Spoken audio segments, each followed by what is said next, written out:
kita punya maksud hidup, kita nak taat perintah Allah, ikut cara Nabi Muhammad SAW. Kan? Itu yang kita nak kena sedar, kita nak kena tahu. Setakat kita taat perintah Allah tapi tak ikut cara Nabi pun kita ada kejayaan, kan? Kita ikut cara Nabi tapi tak taat perintah Allah pun tak ada kejayaan. Yalah.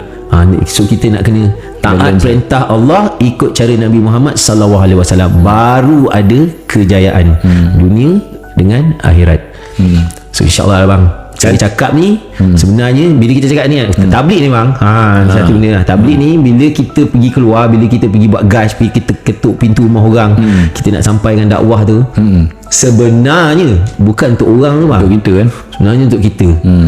Sebenarnya apa je yang kita buat, apa je yang saya cakap, apa yang kita sampaikan ni sebenarnya memang awak dengar kan, awak boleh komen lepas tu ya dia ni, ya memang saya ya sebab ya itu untuk saya. Betul. Kan, memang untuk saya nak dapat balik ni, nak dapat balik ni, sebab lemahnya kita ni kita je tahu. Yalah. Kalau boleh kita memang nak kita cakap tu untuk kita. Oh kau tahajud, ya aku nak tahajud. Kau puasa, ya nak puasa. Nak puasa tu nak puasa yang penuh, nak puasa yang sungguh-sungguh. Kalau boleh kita nak clean lah. Kita nak clean lah. Sebab kita tahu kita macam mana. Yalah. Kita tahu mata kita ni macam mana, lalainya kita ni macam mana.